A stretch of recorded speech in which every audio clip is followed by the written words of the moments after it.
이야기꾼 채널을 찾아주신 여러분, 안녕하세요.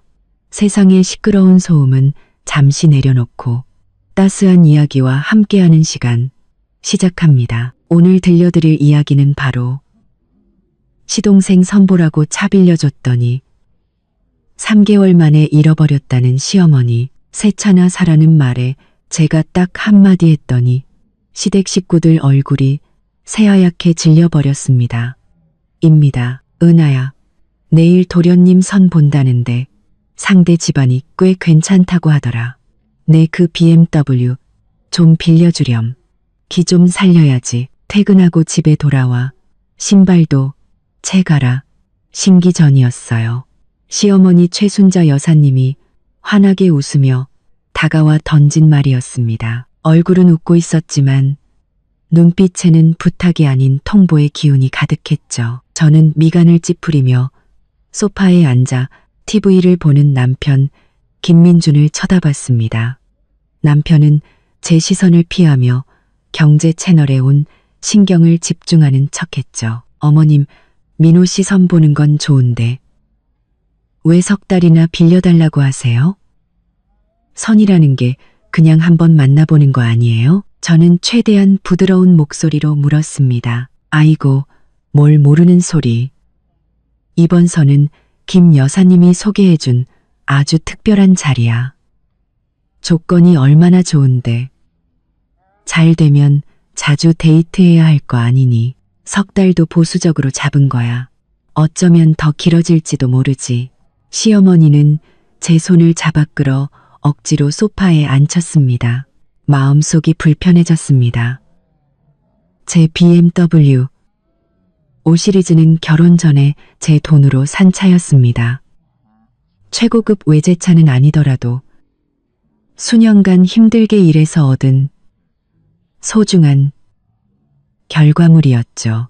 시동생 김민호는 제대로 된 직업 없이 빈둥거리는 사람이고 운전면허도 3번 만에 겨우 땄습니다. 그런 사람에게 차를 빌려주는 것도 불안한데 석 달이나 빌려달라니요. 좀 무리인 것 같아요. 민호 씨는 평소에 운전도 잘 안 하는데 갑자기 좋은 차를 몰면 익숙하지 않아서 위험할 수 있어요. 운전을 못하니까 더 연습해야지. 형수라는 애가 왜 그렇게 속이 좁아? 민호가 차 없어서 선망치면 네가 책임질 거야? 시어머니의 목소리가 한 톤 높아졌습니다. 저는 남편 김민준을 쳐다보며 도움을 청했지만 그는 헛기침 한번 하더니 말했습니다. 은하야, 그냥 차 한 대잖아. 민호 좀 쓰게 하면 어때? 우리 한 가족이잖아. 한 가족. 속으로 비웃었습니다. 김민준과 결혼한 이후로 저는 가족이라는 말에 진짜 의미를 뼈저리게 깨닫고 있었죠. 돈이 필요하거나 힘든 일이 있을 때만 저는 가족이었고 제 의견을 내세울 때면 언제나 남이었습니다. 3년 전 우리가 결혼할 때 시댁은 예단비 한 푼 내지 않았습니다. 남편 학비 대느라 돈이 없다는 핑계였죠. 안쓰러워하신 저희 부모님이 대출받아 신혼집 전세금을 마련해 주셨지만 시어머니는 등기부등본에 남편 이름을 올려야 진짜 가족 같다고 우기셨습니다. 결혼 후에 알았습니다. 남편은 철저한 마마보이였고 매달 월급의 대부분을 시어머니께 드렸습니다. 우리를 위해 저축해준다는 명목이었지만 실제로는 전부 시동생 김민호에게 흘러들어갔죠. 시동생 김민호는 남편보다 5살 어렸고 시어머니의 애지중지하는 막내 아들이었습니다. 직업을 수십 번 바꿨지만 3개월 이상 버틴 곳이 없었죠. 이제 28살인데도 매일 집에서 게임만 하며 부모님과 형에게 기생해 살았습니다. 이번 선자리는 시어머니가 꽤나 조급해진 모양이었습니다. 막내 아들이 장가를 못 갈까봐 제 차로 겉모습이라도 번지르르하게 꾸며주고 싶었던 거겠죠. 은하야, 망설이지 마. 내일 아침에 민호가 차 가지러 올 거니까 시어머니는 거절할 틈도 주지 않고 못을 박았습니다. 걱정 마. 민호 운전 조심스럽게 잘해. 절대 흠집 하나 안 낼 거야. 마음속으로는 1000번 만번 싫었지만 이 상황에서 거절은 불가능해 보였습니다. 시댁은 제 성격이 무르다는 걸 알고 마음껏 휘두르려 했죠. 알겠습니다. 대신 민호 씨한테 꼭 좀 전해주세요. 정말 조심해서 운전하라고요. 보험은 종합보험으로 드러났지만 사고 나면 내년에 보험료가 엄청 오르잖아요. 알았다. 알았어. 넌 왜 그렇게 잔소리가 많니? 시어머니는 금세 환하게 웃었습니다. 방금 전까지 저를 몰아세우던 사람이 맞나 싶을 정도였죠. 저는 한숨을 쉬며 안방으로 들어갔습니다. 문을 닫으려는데 시어머니가 남편에게 목소리를 낮춰 말하는 소리가 들렸습니다. 내 마누라 속 좁은 것 좀 봐. 차 한 대 빌려주면서 꼭 자기 목숨이라도 떼주는 것 같네. 남편은 뭐라고 대답했을까요? 엄마, 쟤랑 뭘 따져요. 어차피 차는 빌려줬잖아요. 저는 문을 닫고 문에 기댔습니다. 가슴이 답답하게 막혀왔습니다. 이 결혼이 저에게 준 것은 무엇일까요? 책임감 없는 남편, 저를 영원히 이방인 취급하는 시어머니, 그리고 끊임없이 요구만 하는 시동생. 다음 날 아침, 김민호는 정말 시간에 맞춰 나타났습니다.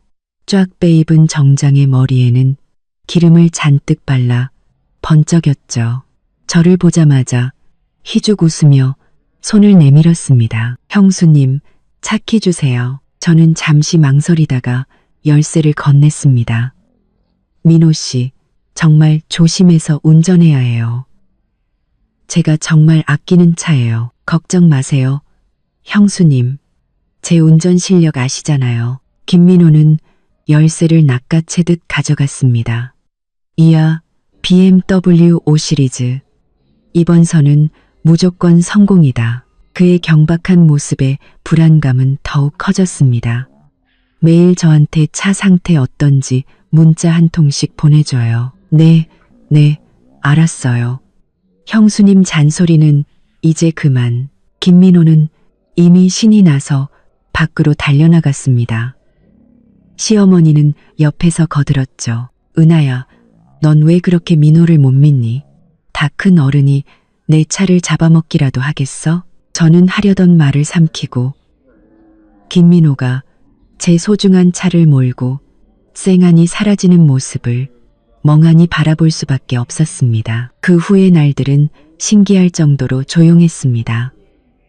김민호는 처음 일주일간은 약속대로 매일 차 이상 없음 같은 성의 없는 문자를 보내왔습니다. 하지만 그 빈도는 점점 줄어 일주일에 한 번, 나중에는 보름에 한 번꼴로 문자가 왔죠. 제가 차 상태를 몇 번 물어봤지만 시어머니는 늘 짜증 섞인 목소리로 넌 왜 그렇게 쪼잔하게 구니? 차 멀쩡하다는데 뭐가 문제야? 라고 쏘아붙였습니다. 남편도 은하야. 그 차에 그만 좀 집착해. 우리 가족이 너무 없어 보이잖아 라며 저를 나무랐습니다. 저는 걱정을 속으로 삼키며 석 달이 빨리 지나가기만을 바랐습니다. 시간은 흘러 2달 반이 지났습니다.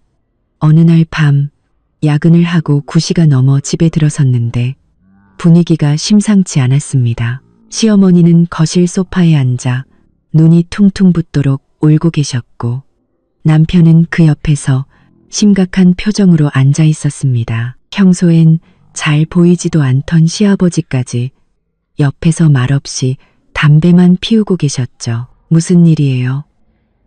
심장이 쿵 내려앉으며 불길한 예감이 들었습니다. 은하야, 큰일 났다. 시어머니가 흐느끼며 말했습니다. 무슨 일이요? 혹시 민호 씨 사고 났어요? 사람은 괜찮아요? 저는 가장 먼저 안전을 걱정했습니다. 사람은 괜찮아. 사람은 괜찮은데 남편이 말을 받았습니다. 차가 차에 좀 문제가 생겼어. 차요? 어떻게 됐는데요? 긁혔어요? 아니면 수리해야 해요? 저는 사람이 무사하다는 말에 약간 안도했습니다. 차는 어떻게든 해결할 수 있으니까요. 그때 시어머니가 갑자기 목 놓아 울기 시작했습니다. 차가 없어졌어. 저는 순간 멍해졌습니다. 없어졌다고요? 그게 무슨 말이에요? 도둑 맞았다고. 민호가 며칠 전에 식당 앞에 차를 세워두고 잠깐 밥 먹고 나왔는데 그 사이에 차가 감쪽같이 사라졌대. 시어머니가 울며 말했습니다. 세상이 빙빙 도는 것 같았습니다. 경찰에 신고는 했어요? 신고는 했는데 경찰 말이 그 골목에는 CCTV가 없어서 찾기 힘들 것 같대. 남편이 작은 목소리로 말했습니다. 저는 의자에 주저앉았습니다. 머릿속이 하얗게 비었죠. 4년 동안 함께한 차였습니다. 제 오랜 친구 같았죠. 지금은 남편과 다른 차를 같이 쓰고 있지만 그 BMW는 제 애마였고 차 안에는 제 개인 물건도 많았습니다. 은하야, 엄마도 네가 얼마나 속상할지 알아. 시어머니가 갑자기 울음을 뚝 그치고 눈물을 닦으며 말했습니다. 하지만 일이 이렇게 된 걸 어쩌겠니? 속상해한다고 해결될 것도 아니고. 이렇게 하자. 네가 새 차 한 대 더 사면 되잖아. 저는 제 귀를 의심했습니다. 네? 뭐라고요? 어머님, 네가 새 차 한 대 더 사라고. 어차피 그 BMW도 4년이나 탔으니 바꿀 때도 됐잖아. 마침 민준이도 최근에 연말 보너스 받았다며? 둘이 돈 좀 보태서 새 차 계약금 정도는 충분하겠네. 저는 이 기가 막힌 가족들을 쳐다봤습니다. 제 차를 잃어버려 놓고 미안한 기색은커녕 너무나도 당연하게 새 차를 사라고 하다니요. 어머님, 지금 차 한 대 사는 게 얼마나 힘든 줄 아세요? 번호판 받는 것도 어렵고 그 차는 제가 힘들게 너 힘든 거 알아? 아는데 시어머니가 제 말을 끊었습니다. 차는 이미 없어졌잖아. 우리가 어쩌겠어. 차 없이 살 수는 없지 않니? 민호도 곧 약혼하는데 차 한 대 없으면 얼마나 불편하겠어. 저는 분노로 온몸이 떨렸습니다. 남편을 쳐다봤죠. 당신은 할 말 없어? 남편은 제 눈을 피하며 말했습니다. 엄마 말이 맞아. 차는 이미 없어졌으니 우리 새로 살 방법을 생각해보자. 어차피 내 차도 낡아서 바꿀 때가 됐고 이제야 모든 게 분명해졌습니다. 이 가족은 처음부터 작당을 한 겁니다. 차를 잃어버렸다는 건 핑계일 뿐. 저더러 새 차를 사게 해서 자기들이 계속 쓰려는 속셈이었던 거죠. 3년간 쌓였던 서름이 폭발했지만 저는 간신히 화를 억눌렀습니다. 이런 사람들과 싸워봤자 소용없습니다. 그들은 애초에 말이 통하는 상대가 아니었으니까요. 저는 심호흡을 한번 하고 차분하게 말했습니다. 새 차 사는 거 좋아요. 차 좋다지. 시어머니는 즉시 환하게 웃었습니다. 그래, 그래야지. 내가 우리 은하는 말이 통할 줄 알았어. 남편도 안도의 한숨을 쉬었습니다. 주말에 같이 차 보러 가자. 요즘 전기차 보조금도 많다던데. 저는 살짝 미소 지으며 말했습니다. 그런데 새 차 사기 전에 제가 먼저 해야 할 일이 하나 있어요. 무슨 일? 시어머니가 물었습니다. 경찰에 신고해야죠. 저는 또박또박 말했습니다. 차량 도난 사건으로 정식 신고하고 보험사에도 연락해야죠. 경찰에서 도난 사실 확인서를 발급해주면 보험 처리 절차를 밟을 수 있거든요. 시어머니의 얼굴이 순식간에 굳어졌습니다. 아니, 경찰이 못 찾는다고 했다니까. 그건 민호 씨가 한 신고고요. 이제 차주인 제가 직접 정식으로 신고해야죠. 제 개인 재산이잖아요. 중고차 값만 해도 3천만 원이 넘는데 저는 태연하게 말했습니다. 박은하, 너 지금 무슨 뜻이야? 우리를 못 믿겠다는 거야? 남편이 미간을 찌푸렸습니다. 믿죠. 당연히 믿죠. 제가 웃으며 말했습니다. 하지만 정식 절차는 밟아야죠. 아, 그리고 차를 잃어버린 게 민호 씨니까 경찰에서 민호 씨를 불러서 자세하게 조서를 꾸밀 수도 있겠네요. 준비하라고 전해주세요. 시어머니의 얼굴이 불그락 푸르락 변했습니다. 조서까지 받을 필요는 없지 않아? 당연히 필요하죠. 저는 핸드폰을 꺼내 들었습니다. 절도죄는 형사사건이고 피해 금액이 3천만 원을 넘으면 특수절도에 해당할 수도 있어요. 경찰에서 아주 중요하게 다룰걸요? 잠깐만. 시아버지가 갑자기 입을 열었습니다. 늘 조용하던 분이었죠. 은하야, 우리 다시 얘기 좀 하자. 무슨 얘기를요? 저는 순진한 척 물었습니다. 신고하는 거 말이다. 시아버지가 말을 흐렸습니다. 그때 시어머니가 벌떡 일어나 날카롭게 소리쳤습니다. 박은하, 너 꼭 이렇게 일을 크게 만들어야겠어? 우리 민호 곧 약혼하는데 형사사건에 엮이면 그 결혼 엎어지는 거 몰라? 저는 차갑게 웃었습니다. 그래서 차 정말 잃어버린 거 맞아요? 거실에는 순간 정적이 흘렀습니다. 시댁 식구 4명은 서로 얼굴만 쳐다볼 뿐 얼굴이 하얗게 질려 아무 말도 하지 못했습니다. 다들 바보처럼 굳어버렸죠. 저는 그들의 다채로운 표정 변화를 보며 속으로 쾌재를 불렀습니다. 지난 3년간 꾹꾹 참아온 결과가 고작 이런 취급이었죠. 오늘 저는 그들에게 보여줄 겁니다. 박은하가 더 이상 만만한 사람이 아니라는 것을요. 자, 대체 어디 있어요? 제가 한 글자 한 글자 힘주어 묻자. 거실은 죽음 같은 침묵에 휩싸였습니다. 시어머니의 얼굴은 파랗게 질렸다가 이내 시뻘개졌고 입술을 파르르 떨 뿐 아무 말도 하지 못했습니다. 남편 김민주는 벌떡 일어났다가 무언가 말하려는 듯하더니 이내 힘없이 다시 주저앉았습니다. 시아버지는 계속해서 담배만 뻐끔뻐끔 피워댔고 자욱한 연기 속에서 그의 표정은 읽을 수 없었죠. 저는 팔짱을 끼고 이 가족의 서투른 연극을 차갑게 지켜봤습니다. 3년간의 결혼 생활 동안 저는 이미 그들의 패턴을 완벽하게 파악하고 있었습니다. 불리해지면 시어머니는 막무가내로 소리를 지르고 남편은 침묵하며 시아버지는 모르는 척단청을 피웠죠. 은하야, 그게 무슨 소리니? 시어머니가 간신히 목소리를 되찾아 과장된 억울함으로 소리쳤습니다. 우리가 너를 속이기라도 했다는 거야? 차는 정말 없어졌어. 못 믿겠으면 민호한테 직접 물어봐. 좋아요. 그럼 지금 민호 씨 부르세요. 직접 얼굴 보고 얘기하죠. 제가 한치도 물러서지 않자 남편이 드디어 입을 열었습니다. 은하야, 그만 좀 해. 차 잃어버려서 다들 속상한데 그렇게 가족을 의심하는 건 너무 심한 거 아니야? 가족이요? 제가 실소를 터뜨렸습니다. 가족이 저를 바보 취급해요? 가족이 다 같이 짜고 저를 속이냐고요. 누가 널 속였다는 거야? 시어머니가 악을 썼습니다. 박은하, 너 정말 해도 너무하는구나. 새 차 사주겠다는 것도 너를 생각해서 한 말인데 그렇게 잘난 척 할 거야? 저는 심호흡을 하며 스스로를 진정시켰습니다.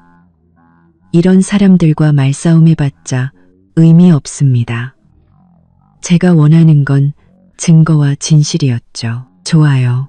차를 잃어버렸다고 하시니 지금 바로 경찰에 신고하겠습니다. 저는 핸드폰을 들고 112를 누르는 신용을 했습니다. 그만둬. 시아버지가 갑자기 큰 소리로 외쳤습니다. 평소 과묵하던 분이라 그 우렁찬 목소리에 저도 깜짝 놀랐죠. 모두의 시선이 시아버지에게 쏠렸습니다. 그는 담배를 비벼 끄고는 깊은 한숨을 내쉬었습니다. 차, 안 없어졌다. 뭐라고요? 시어머니가 즉시 발끈했습니다. 김철수 씨, 당신 지금 무슨 헛소리 하는 거예요? 시끄러워. 시아버지가 탁자를 세게 내리쳤습니다. 찻잔이 요란한 소리를 내며 흔들렸죠. 이 지긋지긋한 연극, 이제 끝내자고. 은하 말이 맞아. 우리가 쟤를 속이면 안 됐어. 역시나 속으로 차갑게 웃었습니다. 이 가족은 저를 너무 얕봤던 겁니다. 차 어디 있어요? 저는 시아버지를 똑바로 쳐다보며 물었습니다. 시아버지는 제 눈을 피하며 대답했습니다. 민호한테 있다. 왜 저한테 차를 잃어버렸다고 거짓말하셨어요? 제가 계속해서 추궁했습니다. 시어머니가 끼어들었습니다. 그야 민호선이 잘 됐으니까. 그렇지. 상대방 집안 조건도 좋고 아가씨도 예쁘고. 근데 결혼하려면 차랑 집은 있어야 한다잖니. 그래서 생각했지. 어차피 내 그 차 잘 쓰지도 않으니까. 그냥 민호 주면 되겠다 하고 저는 제 귀를 의심했습니다.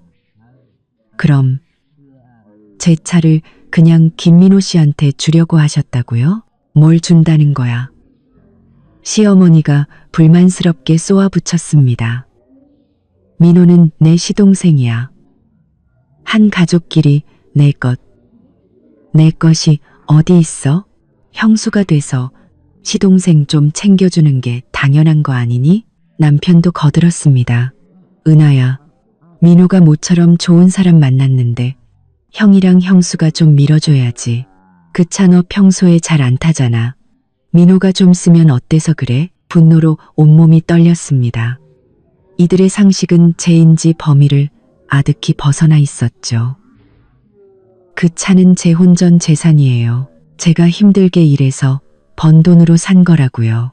제 동의도 없이 당신들이 무슨 권리로 제 재산을 마음대로 처분해요? 내 재산? 무슨 내 재산? 시어머니가 벌떡 일어나 제 코앞까지 다가와 소리쳤습니다. 네가 우리 집에 시집 왔으면 내 것도 우리 집 거지. 그동안 우리가 먹여주고 재워줬는데 차 한 대 쓴 게 뭐 그리 대수라고. 저는 차갑게 남편을 바라봤습니다. 당신도 그렇게 생각해? 남편은 시선을 피하며 우물쭈물했습니다.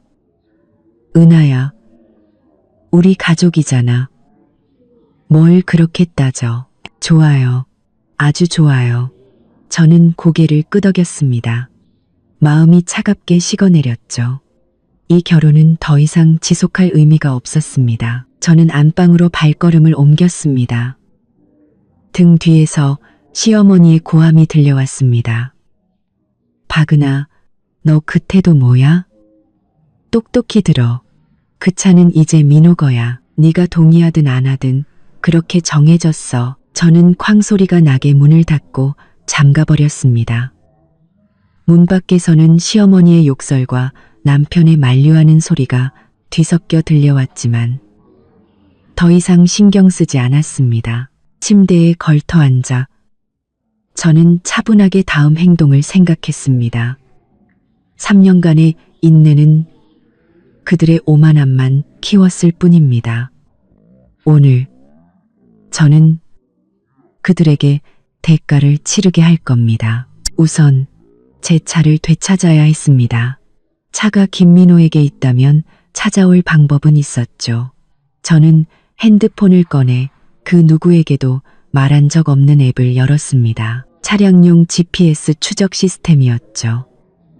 이 초소형 GPS는 차를 산 직후 혹시 모를 도난에 대비해 몰래 설치해둔 것이었습니다. 오늘 이렇게 쓰일 줄은 정말 몰랐네요. 지도 위 도시 서쪽의 한 아파트 단지에서 붉은 점이 깜빡이고 있었습니다. 확대해 보니 새빛 아파트라는 중급 아파트 단지였습니다. 아무래도 김민호가 자기 여자친구 집에 차를 가져다 놓은 모양이었습니다. 저는 위치 정보를 캡처해서 저장하고 다음 계획을 세우기 시작했습니다. 바깥의 소란이 잠잠해지고 남편의 발소리가 문 앞에서 멈췄습니다. 그는 문을 두드렸습니다. 은하야, 문 좀 열어봐. 우리 얘기 좀 하자. 저는 일어나 문을 열고 무표정하게 그를 바라봤습니다. 남편은 억지 미소를 지었습니다. 은하야, 아까 엄마가 좀 흥분하셨어. 다 민호 걱정돼서 그런 거니까 이해해줘. 이렇게 하자. 차는 일단 민호가 쓰게 하고 나중에 우리 돈 모아서 새 차 사면 되잖아. 저는 이 남자의 뻔뻔함에 기가 막혔습니다. 그는 아직도 이게 단순히 차 한 대의 문제라고 생각하는 걸까요? 김민준, 그 차는 내 개인 재산이야. 당신들한테는 처분할 권리가 없어. 넌 왜 그렇게 고집을 부려? 남편의 얼굴도 굳어졌습니다. 민호는 내 친동생이야. 형인 내가 어떻게 동생 결혼이 깨지는 걸 보고만 있으라는 거야? 그 사람 결혼이 나랑 무슨 상관인데요? 제가 차갑게 말했습니다. 팔다리 멀쩡한데 자기가 돈 벌어서 차 살 생각은 왜 못하죠? 남편은 화를 참지 못했습니다. 박은하, 네가 이렇게 이기적인 사람인 줄 몰랐다. 웃음이 나왔습니다. 내가 이기적이라고요? 그럼 다 같이 짜고 내 차를 빼돌리려 한 당신 가족은 뭔데요? 강도예요? 말 조심해. 남편이 노발대발했습니다. 이 집에서 네가 함부로 소리 지를 자격 없어. 좋아요. 아주 좋아. 저는 고개를 끄덕였습니다. 그렇다면 더 이상 할 얘기 없네요. 저는 그를 밀치고 현관으로 향했습니다. 어디가? 남편이 뒤에서 소리쳤습니다. 바람 좀 쐬러. 저는 뒤도 돌아보지 않고 말했습니다. 숨 막히는 집을 빠져나와 차가운 밤 공기를 깊이 들이마셨습니다. 자유로운 기분이 이렇게 좋은 것이었군요. 저는 택시를 잡아타고 곧장 친구 정유미의 집으로 향했습니다. 지금 저에겐 믿을 만한 지원군이 필요했습니다. 유미는 문을 열고 저를 보자마자 깜짝 놀랐습니다. 은하야, 웬일이야? 이 시간에? 얼굴이 왜 이렇게 안 좋아? 무슨 일 있었어? 저는 자초지종을 모두 털어놓았습니다. 유미는 이야기를 들으며 입을 다물지 못했죠. 세상에, 그 집안 정말 상상을 초월한다. 차를 속여서 뺏으려는 것도 모자라. 너한테 죄책감까지 뒤집어 씌우려고 해? 유미가 분노했습니다. 그래서 이제 어떡할 거야? 일단 내 차부터 찾아와야지. 제가 차분하게 말했습니다. 차는 지금 새빛 아파트에 있어. 김민호 여자친구 집인 것 같아. 그 다음엔?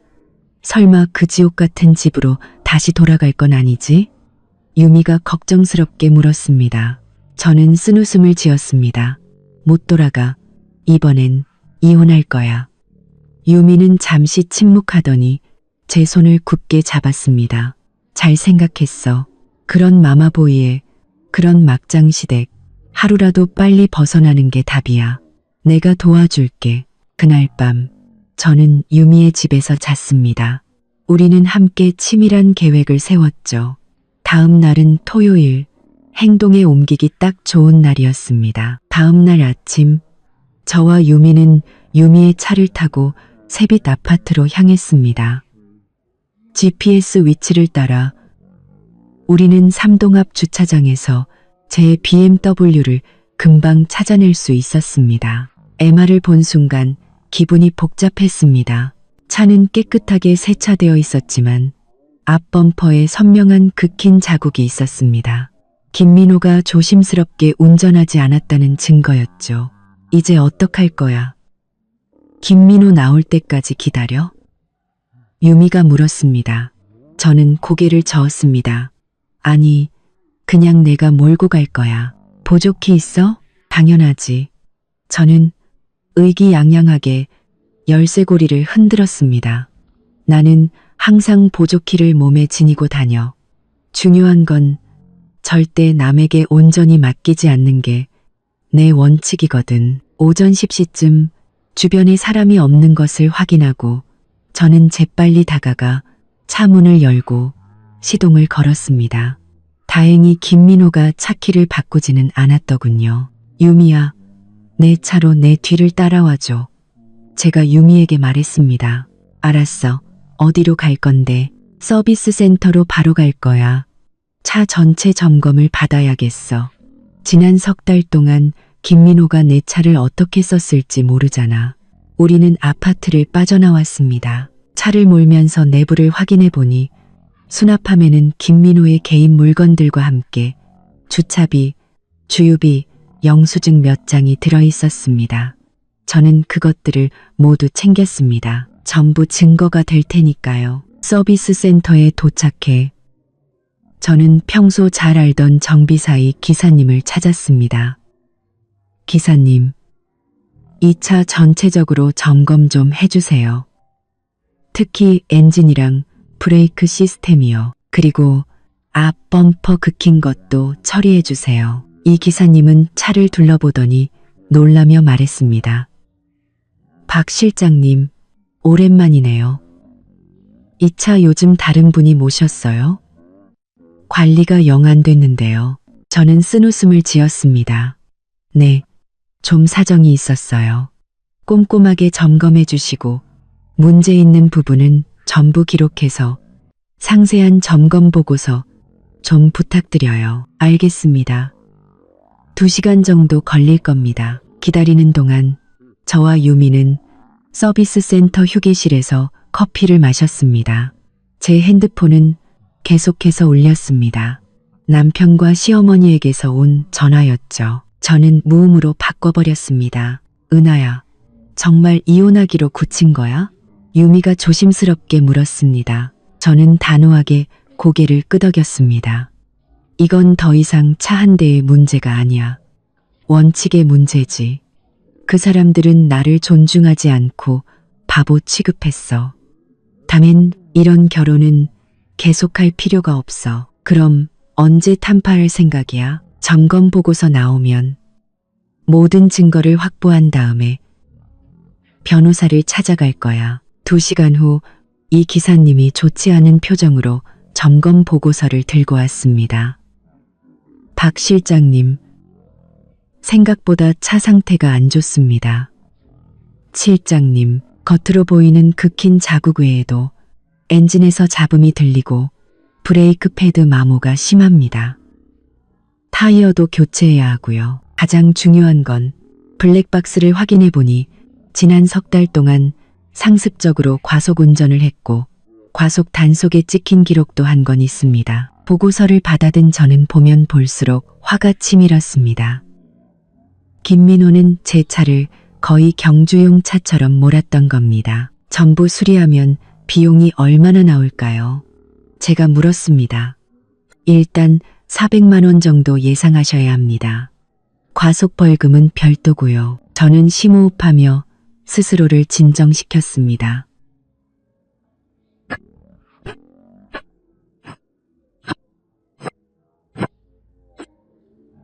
알겠습니다.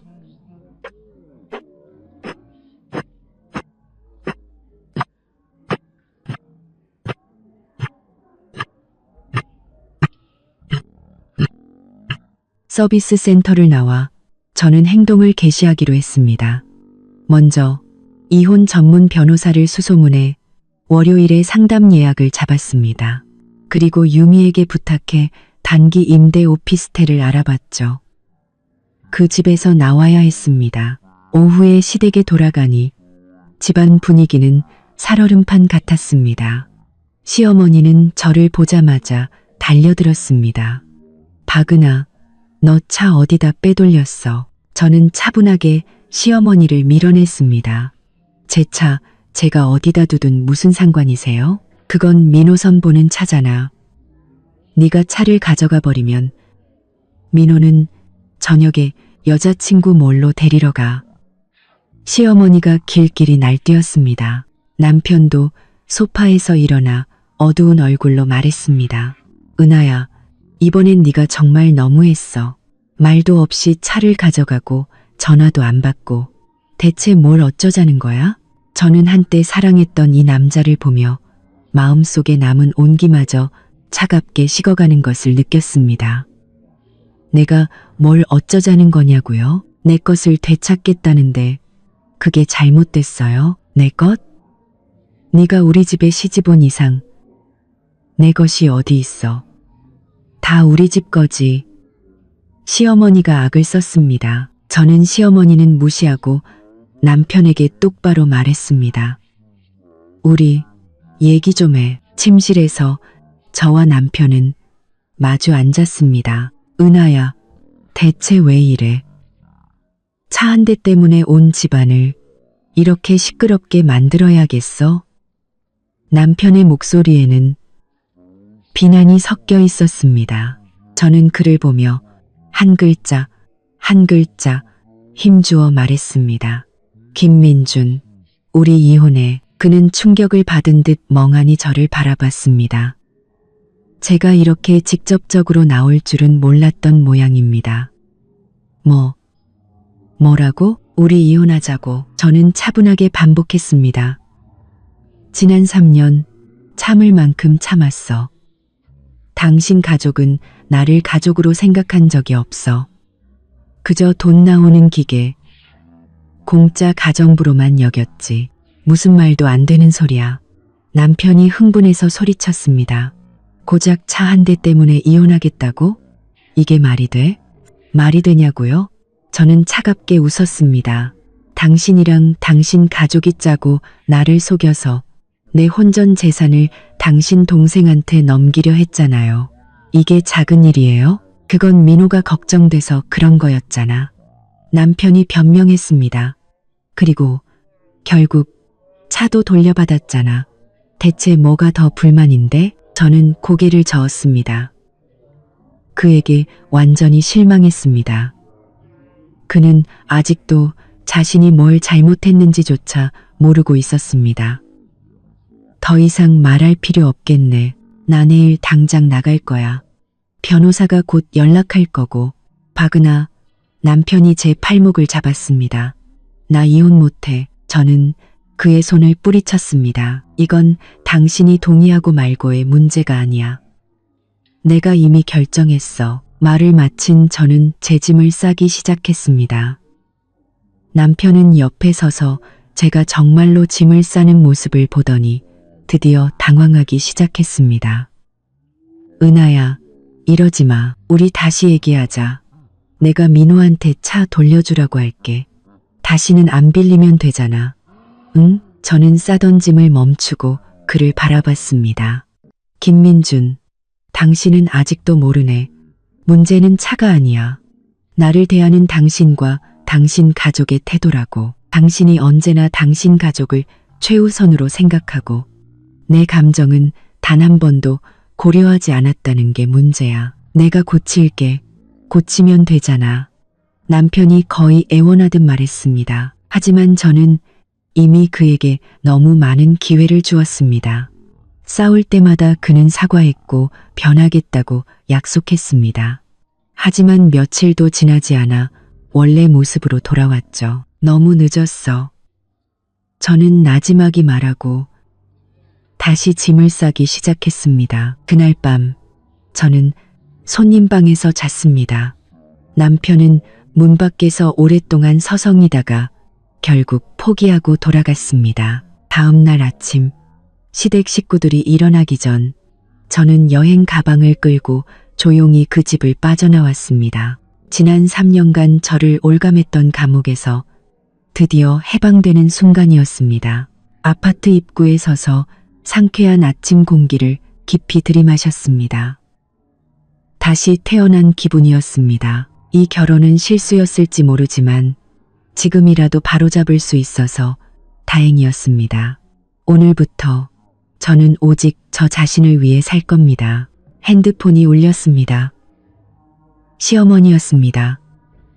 저는 그대로 전화를 끊고 전원을 꺼버렸습니다. 새로운 삶이 지금 시작됐습니다. 월요일 아침 9시 정각, 저는 변호사 사무실에 도착했습니다. 저를 맞이한 사람은 유미가 추천해준 이혼 전문 한지수 변호사였습니다. 40대 초반의 지적이고 세련된 여성이었죠. 박은하 씨, 앉으세요. 한 변호사가 맞은편 의자를 가리켰습니다. 유미 씨에게 대략적인 이야기는 들었습니다. 그래도 자세하게 한번 설명해 주시겠어요? 저는 심호흡을 하고 지난 3년간의 결혼 생활, 특히 최근의 자동차 사건에 대해 차근차근 설명했습니다. 그녀는 진지하게 들으며 이따금씩 노트에 무언가를 기록했습니다. 그래서 은하 씨의 요구는 이혼, 그리고 부부 공동 재산에 대한 공정한 분할, 맞습니까? 저는 고개를 끄덕였습니다. 네, 맞아요. 그리고 자동차는 제 혼전 재산이니 그 소유권은 명확하게 제 것으로 해야 하고요. 구입 증명 서류는 전부 가지고 있습니다. 한 변호사는 제가 가져온 서류들을 훑어봤습니다. 아파트 등기부등본에는 박은하 씨와 김민준 씨 두 사람 이름이 다 올라가 있네요. 하지만 전세금은 은하 씨 부모님께서 내주셨다고요. 관련 증명이 가능합니까? 네, 가능합니다. 저는 부모님의 은행 이체 내역서를 꺼냈습니다. 전세금 2억 원은 전부 저희 부모님께서 주셨고 결혼 후 대출이자는 저희가 공동으로 갚아왔습니다. 아주 좋습니다. 한 변호사가 고개를 끄덕였습니다. 우리 민법상 혼인 전 일방의 부모가 자녀의 주택 마련을 위해 지원한 자금은 특별한 사정이 없는 한 그 자녀에 대한 증여로 봅니다. 즉, 그 2억 원에 해당하는 지분은 은하 씨의 특유재산으로 인정받을 수 있습니다. 저는 조금 안심했습니다. 하지만 한 변호사는 말을 이었습니다. 다만 결혼 후 공동으로 상환한 대출 이자 부분과 그에 따른 가치 상승분은 부부 공동 재산에 해당합니다. 상세한 상환 기록이 필요합니다. 전부 가져왔습니다. 저는 서류 뭉치를 건넸습니다. 이게 3년간의 이자 상환 기록입니다. 제 월급 통장에서 자동으로 이체됐어요. 봉장현 한 변호사는 서류를 꼼꼼히 살핀 후 말했습니다. 박은하 씨의 경제적 기여도가 김민준 씨보다 월등히 높군요. 재산 분할에 유리하게 작용할 겁니다. 하지만 한 가지 명심하셔야 합니다. 이혼 소송에서 가장 힘든 부분은 법적인 문제보다 감정적인 소모와 가족들의 압박입니다. 준비되셨습니까? 저는 막무가내로 소리 지르던 시어머니의 모습을 떠올리며 쓴웃음을 지었습니다. 마음의 준비는 되어 있습니다. 좋습니다. 그렇다면 우리가 선수를 치죠. 한 변호사의 눈이 날카롭게 빛났습니다. 오늘 바로 김민준 씨에게 내용 증명을 발송하고 정식으로 이혼 절차를 시작하겠습니다. 변호사 사무실을 나오며 저는 긴장감과 함께 해방감을 느꼈습니다. 드디어 첫 발을 내디뎠습니다. 이제 돌아갈 길은 없었습니다. 핸드폰을 켜자마자 수십 통의 부재중 전화와 문자가 쏟아져 들어왔습니다. 대부분 남편과 시어머니에게서 온 것이었고 낯선 번호 몇 개는 아마 시동생이나 시아버지의 것이겠죠. 문자를 확인하려는데 남편에게서 다시 전화가 걸려왔습니다. 잠시 망설이다가 전화를 받았습니다. 박은하, 너 드디어 전화 받네. 남편의 목소리는 다급하고 화가 나 있었습니다. 너 이틀 동안 어디 갔었어? 왜 짐 싸서 나간 거야? 친구 집에 있었어. 제가 차분하게 말했습니다. 그리고 오늘 내 변호사가 당신한테 연락할 거야. 이혼 문제로. 전화기 너머로 몇 초간 침묵이 흘렀습니다. 그러더니 남편이 거의 소리치듯 말했습니다. 너 미쳤어? 고작 그 일 때문에 진짜 이혼하겠다고? 작은 일이 아니야. 김민준. 제가 차갑게 말했습니다. 이건 우리 결혼 생활의 축소판이야. 당신 가족이 나를 존중하지 않는다는 증거고 내가 더 이상 참을 수 없다는 뜻이야. 내가 사과했잖아. 대체 나더러 어쩌라는 거야. 그의 목소리에는 절망이 섞여 있었습니다. 사과의 문제가 아니야. 우리는 가치관 자체가 달라. 저는 한숨을 쉬었습니다. 이만 끊을게. 나머지는 변호사와 얘기해. 그의 대답을 듣지도 않고 저는 전화를 끊어버렸습니다. 유미의 집으로 돌아와 저는 모든 재정 관련 서류를 정리하기 시작했습니다. 지난 3년간 저는 대출 이자의 대부분을 냈을 뿐만 아니라 집안의 생활비까지 책임졌습니다. 남편의 월급은 대부분 시어머니 손에 들어갔고 그 돈은 고스란히 시동생 김민호의 용돈이 되었죠. 서류를 정리하고 있는데 또다시 핸드폰이 울렸습니다. 이번엔 시어머니였습니다. 끊어버릴까 하다가 무슨 말을 하는지 들어보기로 했습니다. 박은아, 이 배은망덕한 거사. 전화가 연결되자마자 시어머니의 욕설이 터져나왔습니다. 감히 우리 민준이랑 이혼을 해. 네가 그러고도 사람이야? 저는 핸드폰을 귀에서 멀리 떨어뜨리고 그녀가 고함을 지르도록 내버려뒀습니다. 똑똑히 들어. 이혼하고 싶으면 몸만 나가. 집이고 차고 다 우리 김씨 집안 거니까. 너는 한 푼도 가져갈 생각 마. 저는 차갑게 웃었습니다. 어머님, 법은 어머님 마음대로 정하는 게 아니에요. 집 전세금은 저희 부모님이 내주셨고 차는 제 혼전 재산이에요.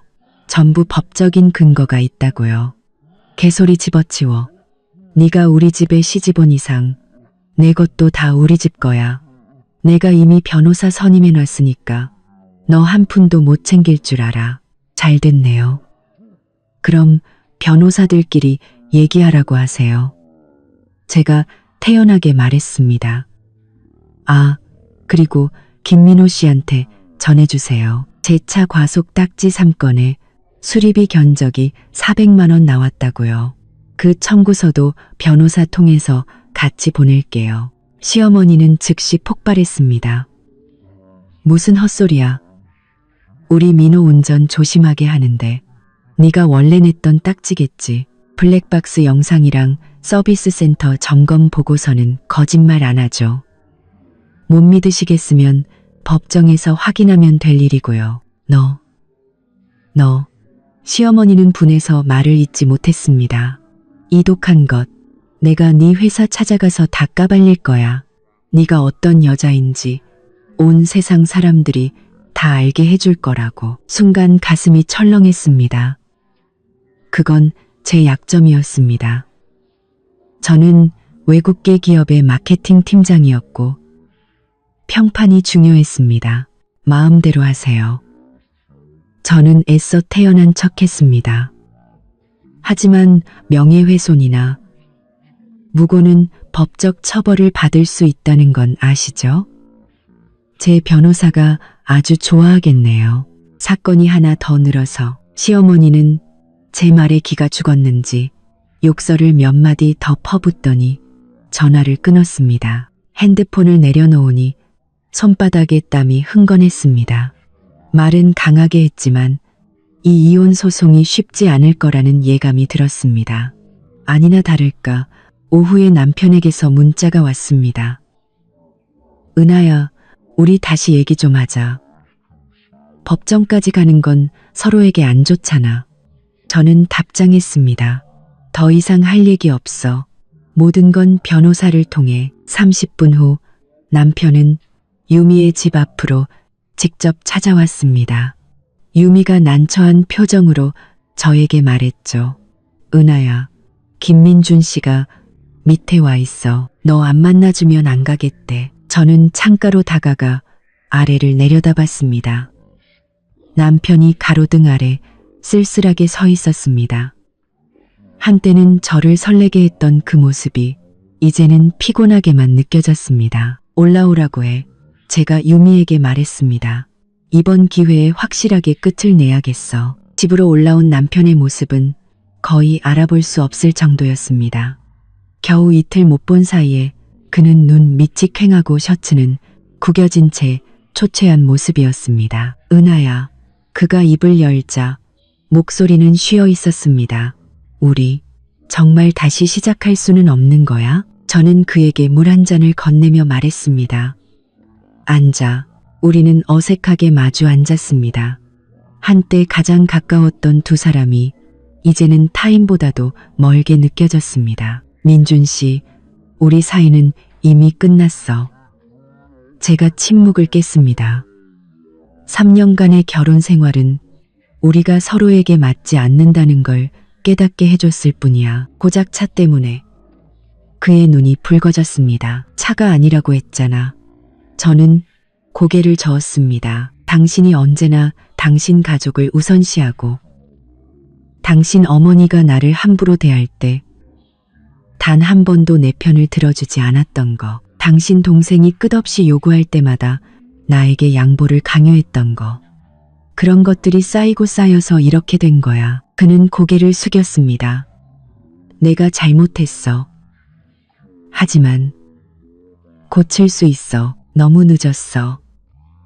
제가 나지막이 말했습니다. 내가 너무 많은 기회를 줬어. 작년 내 생일 기억나? 당신 어머니가 갑자기 민호 씨 데리러 가라고 해서 나 혼자 레스토랑에 남겨두고 가버렸잖아. 그건 갑작스러운 일이었고 우리 결혼기념일은 당신 어머니가 민호 씨 혼자 있으면 불쌍하다고 우리 여행에 꼭 데려가야 한다고 우겨서 결국 셋이 갔잖아. 우리 둘만의 시간이 있기나 했어? 당신 가족방해 없이 제대로 된 데이트 한 번 해본 적 있냐고. 남편은 침묵했습니다. 이 결혼 생활에서 나는 영원히 당신 집안의 이방인이었어. 저는 마음속 깊은 상처를 꺼냈습니다. 당신 가족만이 진짜 가족이고 나는 그냥 돈이나 대주는 사람, 공짜로 부려먹는 사람일 뿐이었지. 아니야. 그가 힘없이 변명했습니다. 맞아. 제가 목소리를 높였습니다. 당신 매달 월급 대부분을 어머니께 드렸잖아. 우리 집 대출 이자랑 생활비는 전부 내가 냈고 이게 정상적인 거야? 남편은 아무 말도 하지 못했습니다. 됐어. 이제 와서 이런 얘기 해봤자 의미 없어. 저는 자리에서 일어났습니다. 돌아가. 변호사가 연락할 거야. 남편이 갑자기 제 손을 잡았습니다. 은하야, 제발 한 번만 더 기회를 줘. 내가 정말 변할게. 부모님 집에서 나오고 우리 둘이 살자. 다시는 부모님이랑 민호가 우리 사이에 끼어들지 못하게 할게. 저는 그의 간절한 눈빛을 보며 순간 마음이 흔들렸습니다. 하지만 곧 정신을 차렸습니다. 이런 약속, 그는 수없이 했지만 단 한 번도 지킨 적이 없었죠. 미안하지만 더 이상 당신을 믿지 않아. 저는 손을 빼내며 말했습니다. 나가줘. 남편은 그 자리에 서서 간절하던 눈빛이 점차 분노로 바뀌는 것을 지켜봤습니다. 박은아, 너 꼭 이렇게 매정하게 굴어야겠어? 매정한 건 당신 가족이야. 제가 차갑게 말했습니다. 내 차를 속여서 빼돌리고 나더러 빈손으로 나가라고 했잖아. 그건 엄마가 화나서 한 소리고 내가 너를 빈손으로 내쫓겠어? 그가 다급하게 말했습니다. 그래. 정말? 저는 믿을 수 없다는 듯 그를 쳐다봤습니다. 그럼 재산 분할은 어떻게 할 건데? 남편은 잠시 망설였습니다. 집은 어쨌든 우리 둘 공동명의니까 반반으로 나눠야지. 차는 내 거니까 네가 가져가고. 기가 막혀 웃음이 나왔습니다. 전세금 2억은 우리 부모님이 내주셨고 대출 이자도 대부분 내가 갚았는데 당신이 반을 달라고 할 자격이 있어? 법적으로는 그래. 남편이 당당하게 말했습니다. 등기부등본에 내 이름이 있으니까 나도 절반의 권리가 있어. 저는 드디어 이 남자의 본 모습을 보았습니다. 평소에는 무능하고 약한 척하더니 돈 문제가 걸리자 바로 이빨을 드러내는군요. 좋아. 아주 좋아. 저는 고개를 끄덕였습니다. 그럼 우리 법정에서 보자. 박은아. 남편이 드디어 가면을 벗어던졌습니다. 네가 진짜 나랑 재산 가지고 싸우겠다면 나도 가만 안 있어. 너랑 너희 회사 이 부장이랑 그렇고 그런 사이라는 거 내가 다 까발릴 거야. 저는 순간 멍해졌습니다. 나랑 이 부장님? 무슨 소리야? 모르는 척하지 마. 남편이 차갑게 웃었습니다. 지난번 회사 송년회 때 그 사람이 내 허리 감싸는 거 내가 봤어. 둘이 눈빛 교환하는 거 내가 장님인 줄 알아? 제 귀를 의심했습니다. 이 부장님은 저희 회사 부사장님이시고 송년회 날술에 취해 약간 실수는 하셨지만 저는 즉시 그를 밀어냈고 그 후로 일부러 거리를 뒀습니다. 남편이 고작 그걸로 저를 협박하다니요. 김민준, 너 정말 비겁하다. 분노로 온몸이 떨렸습니다. 내가 비겁해? 그가 한 발짝 다가왔습니다. 네가 끝까지 이혼하고 재산 나누자고 하면 나도 네 회사 찾아가서 네가 바람폈다고 소문낼 거야. 누가 더 망신당하는지 한번 해보자고. 소란의 유미가 방에서 나왔습니다. 김민준 씨, 지금 뭐 하는 거예요? 은하 협박하는 거예요? 이건 우리 부부 사이의 일이야. 남은 끼어들지 마. 남편이 유미에게 소리쳤습니다. 저는 완전히 마음이 차가워졌습니다. 이게 제가 3년간 사랑했던 남자라니 가질 수 없으면 부숴버리겠다는 신보군요. 나가. 제가 문을 가리키며 얼음장 같은 목소리로 말했습니다. 한마디만 더 하면 협박죄로 경찰에 신고할 거야. 남편은 이렇게 강하게 나오는 저를 본 적이 없는지 순간 당황한 듯 멈칫했습니다. 당장 나가. 제가 소리치자 그는 저를 죽일 듯이 쳐다보더니 문을 세게 쾅 닫고 나가버렸습니다. 문이 닫히는 순간 저는 다리에 힘이 풀려 주저앉을 뻔했습니다. 유미가 급히 저를 부축했습니다. 은하야, 괜찮아? 저 자식이 뭐라고 한 거야? 저는 유미의 어깨에 기대어 참았던 눈물을 터뜨렸습니다. 슬퍼서가 아니었습니다. 분노와 해방감, 그리고 지난 3년간의 제 어리석음에 대한 허탈함 때문이었죠. 그 사람이 나를 망가뜨리겠대. 내가 재산 포기 안 하면 회사에 내가 바람폈다고 소문내겠다고. 미쳤네. 감히. 유미가 분노했습니다. 우리도 명예훼손으로 고소할 수 있어. 저는 눈물을 닦고 굳은 표정으로 일어섰습니다. 그 사람 협박에 넘어가지 않을 거야. 이 싸움 내가 반드시 이길 거야. 그날 오후 저는 남편의 협박 사실을 한지수 변호사에게 알렸습니다. 한 변호사는 이것이 명백한 악의적 협박이며 접근금지 가처분 신청을 할 수 있다고 말했습니다. 이혼 과정에서 한쪽이 다른 쪽을 협박하는 건 흔한 압박 수단입니다. 은하 씨는 냉정을 유지하고 절대 흔들리거나 타협해서는 안 됩니다. 그 후 며칠간 시댁은 예상대로 전방위적인 압박을 시작했습니다. 시어머니는 끊임없이 저를 비난하는 문자를 보냈고 시동생은 화해를 권유하는 척하며 차를 돌려주지 않으면 가만두지 않겠다고 협박했습니다. 가장 가소로운 것은 늘 침묵하던 시아버지가 저에게 연락해 다정한 목소리로 은하야, 한 식구끼리 법정 싸움까지 갈 필요 있겠니? 다시 집에 들어와서 잘 살아보자. 차는 민호 쓰게 하고 앞으로는 우리 모두 너한테 잘할게 라고 말한 것이었습니다. 저는 단호하게 거절했습니다. 아버님, 너무 늦었습니다. 차는 이미 제가 가져왔고 이혼 절차는 시작됐습니다. 돌이킬 수 없습니다. 전화를 끊고 나니 오히려 마음이 후련했습니다. 드디어 이 가족에게 잘 보이려 애쓰지 않아도 되고 그들의 비상식적인 요구를 참아주지 않아도 된다는 해방감이 들었죠. 금요일 저녁 낯선 번호로 전화가 걸려왔습니다. 자신을 시어머니가 고용한 변호사라고 소개하며 저에게 개인적인 합의를 제안했습니다. 박은하 씨 소송은 양측 모두에게 손해입니다. 특히 박은하 씨 같은 커리어 우먼에게는 더욱 그렇죠.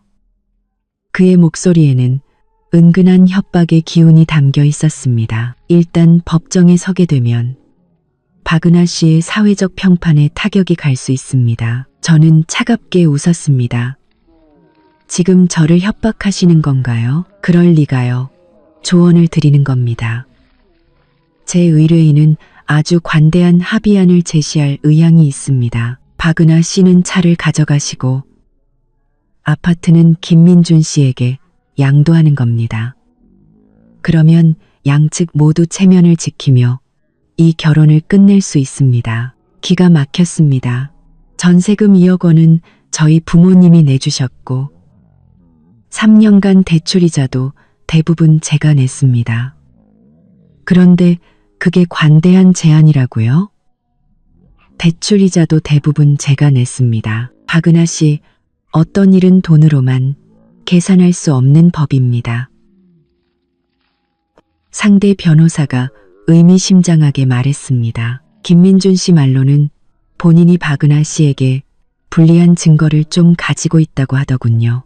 만약 그게 공개되면 박은하 씨의 커리어에 큰 문제가 생길 수도 있습니다. 저는 그대로 전화를 끊고 통화 녹음 파일을 한지수 변호사에게 전송했습니다.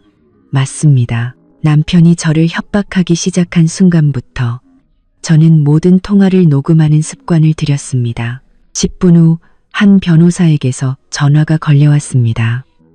은하 씨, 아주 중요한 증거입니다.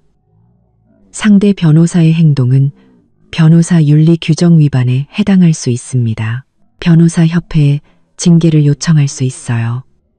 더 중요한 건 한 변호사가 말을 이었습니다. 이것은 상대방이 법적으로 불리하다는 것을 스스로 인정하고 협박을 통해 은하 씨의 양보를 얻어내려 한다는 증거입니다. 그럼 저희는 어떻게 해야 하죠? 예정대로 소송을 진행합니다. 다음 주 월요일 법원에 정식으로 이혼 소장을 제출하겠습니다. 주말 동안 저는 이사에 집중했습니다.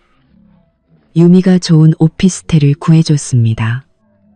크지는 않았지만 깨끗하고 아늑한 오롯이 저만의 공간이었죠. 일요일 저녁 새집 소파에 앉아 있으니 오랜만에 평온함이 느껴졌습니다.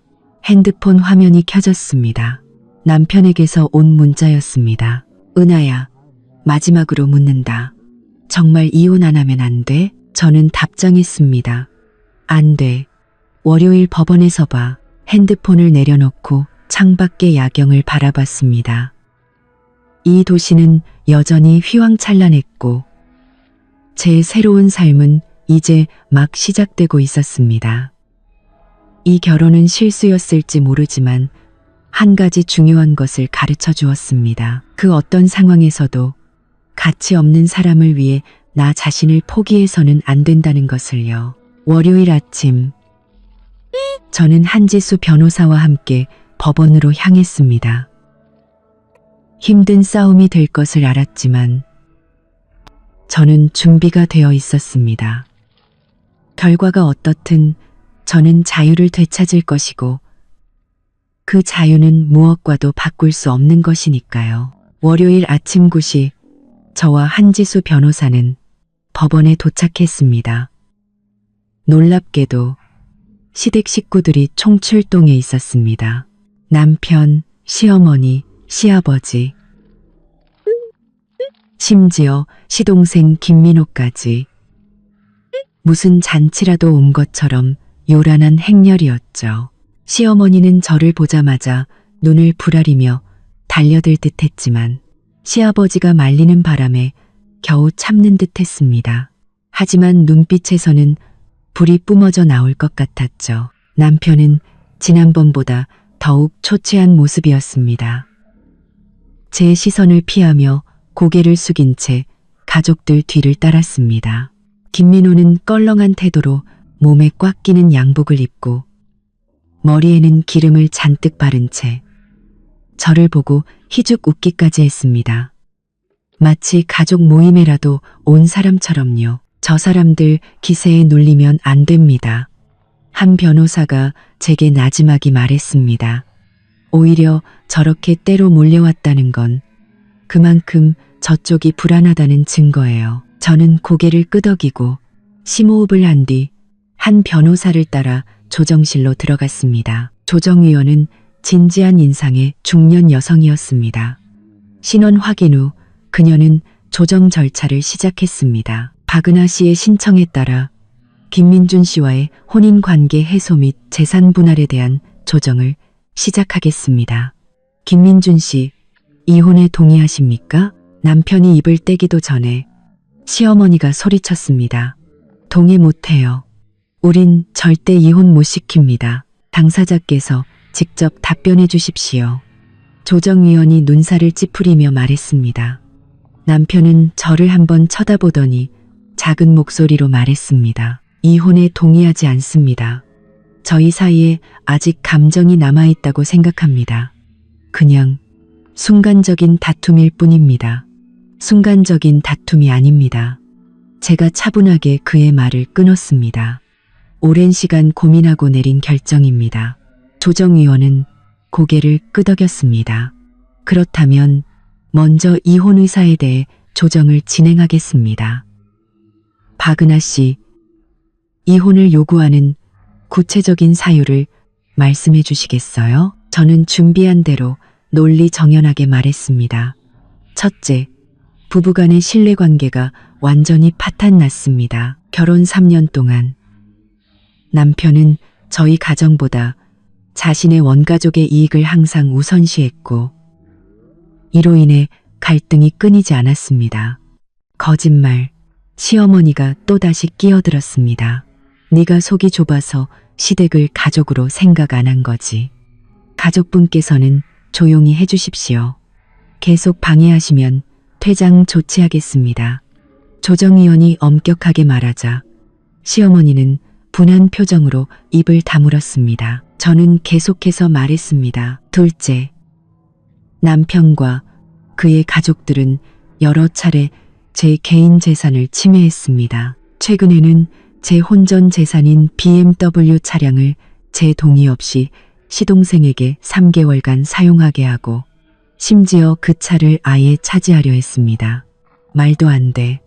이번엔 김민호가 발끈했습니다. 그 차는 형수가 자발적으로 빌려준 거잖아. 지금 말씀하시는 분은 누구시죠? 조정위원이 물었습니다. 저는 김민준의 동생 김민호입니다. 저 차는 정말로 형수가 선보라고 빌려준 건데 이제 와서 딴소리 하면서 우리를 모함하는 겁니다. 박은하 씨, 이 주장을 뒷받침할 증거가 있습니까? 한지수 변호사가 나섰습니다. 충분한 증거가 있습니다. 첫째, 이것은 차량 소유권 증명서로 해당 차량이 박은하 씨가 결혼 전 전액 현금으로 구매했음을 증명합니다. 둘째, 이것은 김민호 씨가 차량을 사용하는 동안 발생한 과속 단속 기록과 서비스 센터의 점검 보고서입니다. 차량이 부적절하게 사용되고 손상되었음을 명백히 보여주죠. 조정위원이 서류를 살펴보는 동안 시댁 측 변호사, 능글맞아 보이는 중년 남자가 입을 열었습니다. 조정위원님, 이것은 그저 평범한 가족 간의 다툼입니다. 박은하 씨가 시동생에게 차를 빌려줬다가 사소한 갈등으로 이혼까지 요구하는 것은 명백히 충동적인 결정입니다. 한 변호사가 차갑게 웃었습니다. 자발적으로 빌려준 것이라면 왜 김민준 씨 가족은 박은하 씨에게 차가 도난당했다고 거짓말을 했습니까? 그야 제가 속이 좁으니까 그렇지. 그냥 더 빌려달라고 하면 절대 안 빌려줄 게 뻔하잖아. 시어머니가 소리쳤습니다. 그 말이 끝나자 조정실에는 순간 정적이 흘렀습니다. 조정위원조차 눈썹을 치켜떴죠. 시어머니는 자신이 실언했음을 깨닫고 얼굴이 하얗게 질렸습니다. 시댁 측 변호사가 급히 수습에 나섰습니다. 제 의뢰인의 말씀은 그것이 일종의 소통 방식이었을 뿐 악의적인 기만은 아니었다는 뜻입니다. 조정위원은 그 변명을 받아들이지 않는다는 듯 고개를 저었습니다. 그녀는 남편을 바라보며 물었습니다. 김민준 씨, 아내를 속이는 행위에 가담했습니까? 남편은 고개를 숙인 채 하얗게 질린 손으로 주먹을 꽉 쥐었습니다. 한참 후에야 그는 힘겹게 입을 열었습니다. 저는 그냥 동생을 돕고 싶었을 뿐입니다. 가담 사실을 인정하시는군요. 조정위원은 기록지에 무언가를 적었습니다. 현재까지의 증거와 진술을 종합해 볼 때 양측의 신뢰 관계는 심각하게 훼손된 것으로 보입니다. 김민준 씨, 박은하 씨의 이혼 의사가 확고한 점을 고려하여 관계 파탄 사실을 받아들이고 재산 분할 문제에 집중하는 것을 권고합니다. 안 됩니다. 남편이 고개를 번쩍 들었습니다. 저는 이혼 못합니다. 은하야, 우리 다시 한 번만 기회를 갖자. 응? 그의 눈에는 눈물이 고여 있었습니다. 예전 같았으면 마음이 약해졌을지도 모릅니다. 하지만 이제 저는 이 남자의 본질을 압니다. 그는 이를 위기에 처했을 때만 소중함을 아는 척하는 사람입니다. 미안하지만 이미 결정했습니다. 저는 단호하게 말했습니다. 조정은 1시간 동안 계속되었지만 남편이 끝까지 이혼을 거부하면서 결국 결렬되었습니다. 조정위원은 조정 불성립을 선언하고 사건은 정식 소송 절차로 넘어갈 것이라고 말했습니다. 조정실을 나오는데 시어머니가 일부러 제 어깨를 세게 치고 지나가며 나지막이 욕설을 내뱉었습니다. 이 독한 것 어디 두고 보자. 한 변호사가 즉시 한 걸음 나서며 말했습니다. 지금 하신 말씀 명백한 협박입니다. 녹음되었습니다. 이런 행동을 계속하시면 접근금지 가처분을 신청하겠습니다. 시어머니는 분해서 얼굴이 파랗게 질렸지만 시아버지와 변호사에게 이끌려 사라졌습니다. 남편은 맨 뒤에 남아 복잡한 눈빛으로 저를 바라봤습니다. 은하야, 정말 이렇게까지 해야겠어. 이렇게 만든 건 당신들이야. 저는 차갑게 말하고 돌아섰습니다. 법원 밖으로 나오자 눈부신 햇살이 쏟아졌습니다. 저는 깊은 숨을 내쉬었습니다. 마치 천근만근의 짐을 내려놓은 기분이었습니다. 1라운드는 아주 순조로웠습니다. 조정위원도 명백히 우리 편이었고요. 김민준 씨가 이혼에 동의하지 않더라도 6개월 후에 우리는 다시 소송을 제기해서 판결 이혼을 받을 수 있습니다. 한 변호사가 말했습니다. 그럼 이제 어떻게 해야 하죠? 이제부터가 진짜 시작입니다. 재산 분할의 시간이죠. 한 변호사의 눈이 날카롭게 빛났습니다. 법원에서 3일 뒤에 첫 변론 준비기일을 잡았습니다. 그때 저들에게 우리가 준비한 깜짝 선물을 보여줄 겁니다. 사흘 뒤 같은 조정실에서 변론 준비기일이 열렸습니다. 이번에는 남편과 그의 변호사만 참석했습니다. 시댁 측 변호사가 선수를 쳤습니다. 저희 측 재산 분할 방안입니다. 박은하 씨가 이혼을 강력히 원하므로 현재 거주 중인 아파트를 포함한 부부 공동 재산을 5호로 분할할 것을 요구합니다. 한 변호사는 서류를 받아 훑어보더니 차갑게 웃었습니다. 이 방안대로라면 박은하 씨 부모님께서 지원해 주신 전세금 2억 원은 완전히 무시되는 셈이군요. 명백히 불공정합니다. 등기부 등본에 양측의 이름이 기재되어 있으니 법적으로 공동재산입니다. 전세금은 박은하 씨 부모님께서 부부 양측에게 증여한 것으로 봐야 합니다. 저희는 그것이 박은하 씨 개인에 대한 증여였음을 증명할 증거가 있습니다.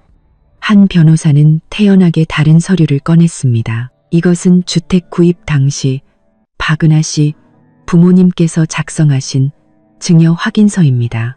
전세금이 딸 개인에게 증여된 것임을 명시하고 있습니다. 상대 변호사는 예상치 못한 반격에 얼굴이 살짝 굳었습니다. 한 변호사는 기회를 놓치지 않았습니다. 또한 저희는 김민준 씨가 혼인 기간 중 그의 어머니와 동생에게 부부 공동 재산을 임의로 이전한 약 5천만 원의 반환을 요구합니다. 이번엔 남편이 참지 못하고 소리쳤습니다. 그건 제 월급이에요. 제가 마음대로 쓸 권리가 있다고요. 혼인 기간 중에 근로소득은 부부 공동 재산에 해당합니다.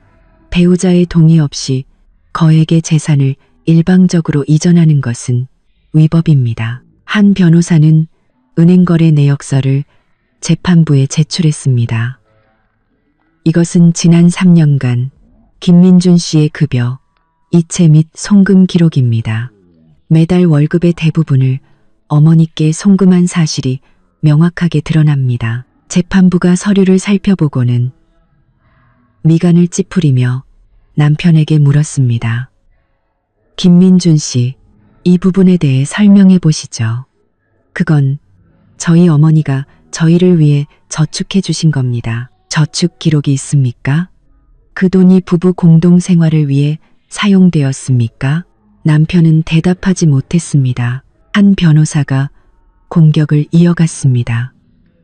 뿐만 아니라 저희는 김민준 씨가 박은하 씨 몰래 사용한 신용카드가 있다는 사실을 확인했습니다. 그러난 그럼 변호사가 공격을 이어갔습니다. 카드빚이 1,500만 원에 달하며 이 역시 혼인 중에 발생한 채무입니다. 저는 놀라서 한 변호사를 쳐다봤습니다. 이건 제가 몰랐던 사실이었습니다. 남편의 얼굴은 새하얗게 질렸습니다. 너 그걸 어떻게 알았어? 저희는 부부 공동 채무를 조사할 법적 권리가 있습니다. 법률에 따라 이 채무 역시 이혼 시 분할 대상입니다. 상황은 순식간에 역전되었습니다. 재산을 반반으로 나누자고 큰 소리치던 시댁 측은 이제 부당하게 이전한 재산을 반환하고 빚까지 나눠 갚아야 할 처지에 놓인 것입니다. 상대 변호사가 다급하게 수습에 나섰지만 소용없었습니다. 한 변호사는 마지막 일격을 가했습니다. 또한 저희는 김민호 씨에게 박은하 씨의 차량을 즉시 반환하고 차량 손상에 대한 수리비와 과속 범칙금 전액을 배상할 것을 요구합니다. 재판부는 양측에게 서로의 요구사항을 신중히 검토하여 다음 기일에 최종 방안을 제시하라고 말했습니다. 법원을 나오자 남편이 저를 따라왔습니다. 그의 눈에는 분노와 절망이 가득했습니다. 박은하, 너 꼭 이렇게 사람을 사지로 몰아야겠어? 저는 걸음을 멈추고 그를 조용히 바라봤습니다. 김민준, 이 모든 건 당신들이 자초한 일이야. 처음부터 나를 존중하고 공평하게 대했더라면 이렇게까지 되진 않았을 거야. 그건 우리 엄마랑 동생이잖아. 나더러 어쩌라고. 그가 거의 소리치듯 말했습니다. 내 편이 되어줄 수도 있었겠지. 하지만 당신은 단 한 번도 그런 적이 없어. 저는 나지막이 말했습니다. 이제 현실을 받아들여. 차로 돌아오자 한 변호사가 드물게 미소를 보였습니다. 아주 순조롭습니다. 저쪽은 우리가 이렇게까지 철저하게 준비했을 줄은 몰랐을 겁니다. 그 신용카드 빚은 어떻게 찾아내신 거예요?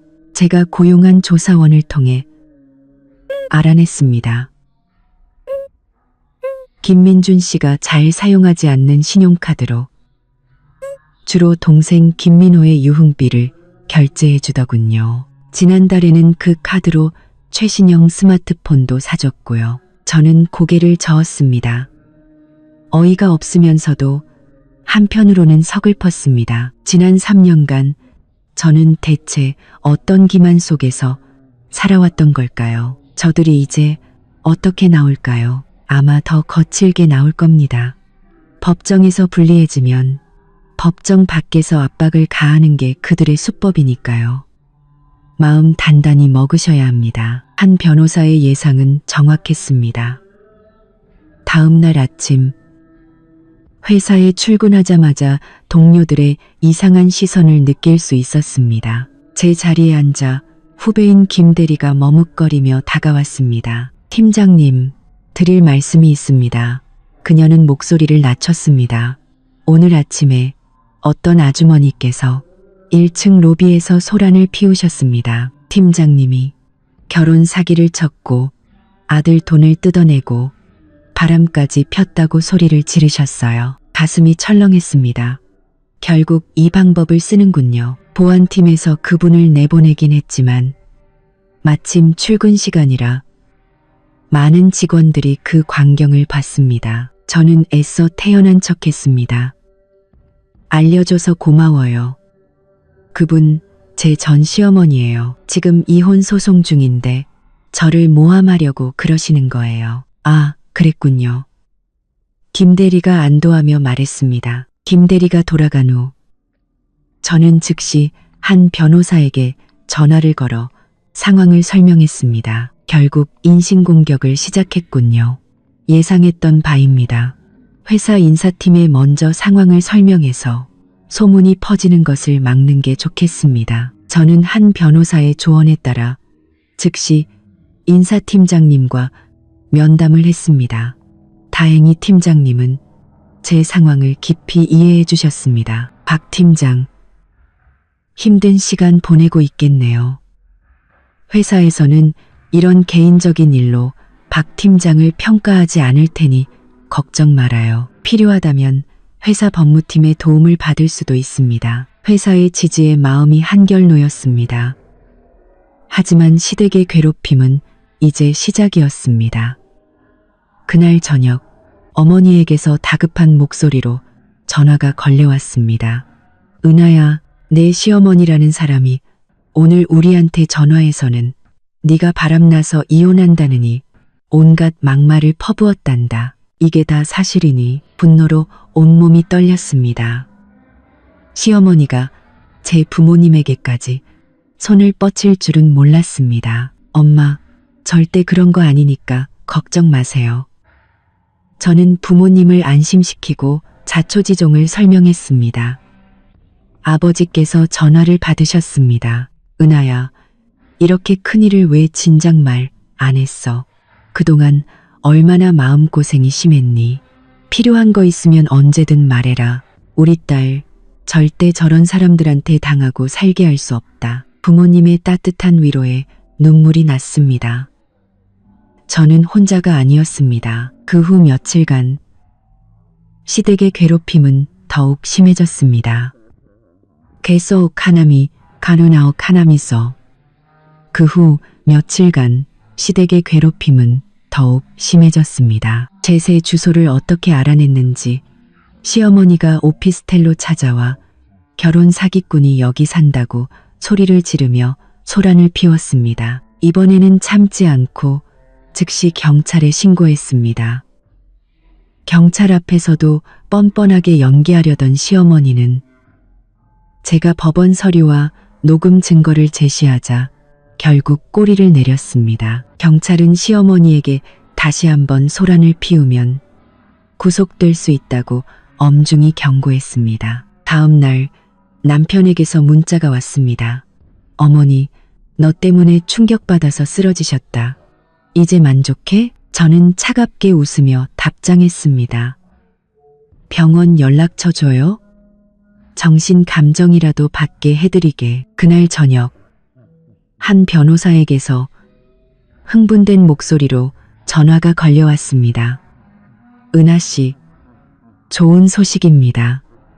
시댁 측에서 합의를 제안해 왔습니다. 저희 조건을 받아들이겠대요. 완벽하게는 아니지만 아주 큰 폭으로 양보했습니다. 아파트는 은하 씨 소유로 하되 남편에게 약간의 보상금을 지급하는 조건입니다. 이전한 재산도 절반은 돌려주겠다고 하고요. 저는 잠시 생각했습니다.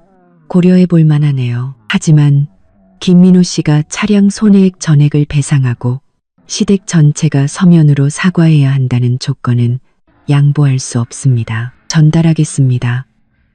그런데 저들이 갑자기 태도를 바꾼 데는 다른 이유가 있는 것 같습니다. 혹시 박정훈이라는 이름 기억나세요? 은하씨 대학 동기라던데. 정훈이요? 네, 알죠. 근데 그게 무슨? 제가 알아봤더니 김민호가 다니는 회사가 바로 박정훈 씨가 운영하는 곳이더군요. 제가 정훈 씨에게 연락해서 상황을 설명하고 압박을 좀 넣어달라고 부탁했습니다. 저는 깜짝 놀랐습니다. 세상에. 김민호가 정훈이 회사에 다닌다고요? 네, 아마 일자리를 잃을까봐 급하게 합의에 나선 모양입니다. 이건 정말 예상치 못한 소식이었습니다. 박정훈은 대학 시절 저를 따라다녔지만 졸업 후에도 좋은 친구로 지내고 있었습니다. 세상이 이렇게 좁을 줄이야. 그렇다면 우리에게 더 유리한 고지를 점령한 셈이네요. 우리 조건 하나도 빼지 말고 그대로 밀어붙이세요. 전화를 끊고 저는 창밖의 야경을 바라봤습니다. 이 기나긴 싸움이 드디어 끝나가고 있었습니다. 합의 날짜는 사흘 뒤로 잡혔습니다. 제가 최종 서류를 준비하고 있을 때 유미가 흥분된 얼굴로 제 오피스텔로 찾아왔습니다. 은하야, 너 이거 들으면 까무러칠걸. 유미는 가방에서 USB 하나를 꺼냈습니다. 우리 사촌 오빠가 교통정보센터에서 일하잖아. 내가 오빠한테 부탁해서 김민호 차량 운행 기록 좀 뽑아봤어. 과속이랑 신호 위반은 기본이고 더 대박인 게 있어. 유미는 USB를 노트북에 꽂고 동영상 파일을 하나 열었습니다. 이거 봐. 한 달 전 남산 근처 도로 CCTV 영상이야. 화면에는 제 BMW가 길가에 서 있었고 김민호가 내려서 조수석 문을 열어주자 한 젊은 여자가 내렸습니다. 둘은 아주 다정해 보였죠. 저 여자가 그 선 본 여자겠네. 제가 말했습니다. 계속 봐봐. 유미가 의미심장하게 웃었습니다. 영상 속에서 두 사람이 카페에 들어갔다가 30분쯤 후에 나왔는데 이번에는 운전석에서 다른 남자가 내리는 것이었습니다. 이게 어떻게 된 거야? 제가 놀라서 물었습니다. 기가 막히지? 내가 오빠한테 부탁해서 며칠간 그 차 동선을 추적해봤는데 운전하는 사람이 계속 바뀌는 거야. 김민호일 때도 있고 저 남자일 때도 있고 심지어 어떤 아줌마가 운전할 때도 있었어. 유미는 다른 영상들을 보여주었습니다. 사흘 뒤 같은 남자가 제 차를 몰고 고급 호텔로 들어가는 장면. 닷새 뒤 중년 여성이 그 차로 백화점 쇼핑을 가는 장면. 그럼 김민호가 내 차를 다른 사람들한테도 빌려줬다는 거야? 그뿐만이 아니야. 유미의 눈이 빛났습니다. 내 생각에 김민호, 내 차로 불법 렌터카 사업을 한 것 같아. 아니면 카카오 택시 같은 걸 띄웠거나. 저는 충격의 말을 잃었습니다. 뭐라고? 내 차로 영업을 했다고? 내가 카카오 택시 앱으로 그 동네에서 여러 번 호출해봤어. 그랬더니 내 차가 잡히더라니까. 유미가 핸드폰 캡처 화면을 보여주었습니다. 이거 봐. 지난주 금요일 밤 내 차가 카카오 블랙으로 운행 중이었어. 요금이 일반 택시 3배는 되더라. 저는 제 눈을 믿을 수 없었습니다. 김민호는 제 차를 함부로 썼을 뿐만 아니라 돈벌이 수단으로까지 이용했던 겁니다. 그 인간, 분노로 온몸이 떨렸습니다. 진정해, 진정해. 이건 우리한테 아주 좋은 소식이야. 이 증거들이 있으면 법정에서 게임 끝이라고. 유미는 심지어 승객인 척 위장해서 그 차를 타보기까지 했다고 말했습니다. 가발과 마스크를 쓰고 타서 운전하던 김민호의 여자친구가 자기야, 오늘 50만 원 넘게 벌었어. 라고 통화하는 영상까지 찍어왔죠. 유미야, 정말 고마워. 이 증거들이 결정적이겠다. 저는 감격해서 유미를 껴안았습니다. 그날 밤 저는 새로운 증거들을 한지수 변호사에게 보냈습니다. 그녀는 즉시 협상 전략을 수정했습니다. 이 증거들은 상대방이 박은하 씨를 기망했을 뿐만 아니라 재산을 이용해 부당 이득까지 취했음을 명백히 증명합니다. 합의에서 훨씬 더 높은 수준의 배상금을 요구해야 합니다. 사흘 뒤 합의 테이블의 분위기는 완전히 달랐습니다. 시댁 측에서는 남편과 변호사만 나왔고 시어머니와 김민호는 보이지 않았습니다. 상대 변호사가 먼저 입을 열었습니다. 재산 분할에 관해 저희 의뢰인은 아파트를 박은하 씨 소유로 하는데 동의합니다. 다만 현재 시세의 30%를 보상금으로 요구합니다. 차량은 반환하되 손상에 대한 책임은 묻지 않는 것으로. 한 변호사는 미소를 지으며 노트북을 열었습니다. 구체적인 방안을 논의하기 전에 이 영상을 먼저 보시죠. 노트북 화면에 김민호의 여자친구가 제 차로 카카오 택시 영업을 하는 영상이 재생되자 남편의 얼굴은 새하얗게 질렸습니다. 상대 변호사는 악의적인 편집이라며 반발했지만 한 변호사가 연이어 다른 증거 영상들과 카카오 택시 호출 기록까지 제시하자 남편은 식은땀을 흘리며 아무 말도 하지 못했습니다. 이 증거들은 김민호 씨가 박은하 씨의 차량을 무단으로 사용해 영리 활동을 했음을 명백히 보여줍니다.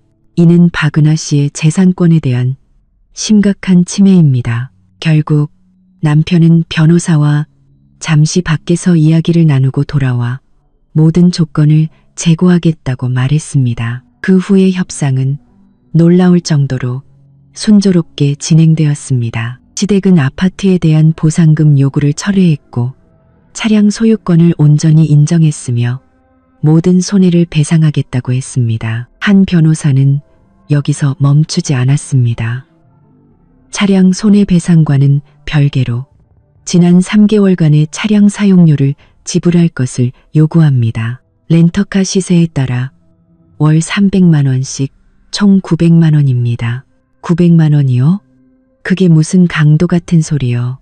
남편이 소리쳤지만 그럼 법대로 하시죠. 라는 한 변호사의 차분한 한마디에 꼬리를 내릴 수밖에 없었습니다.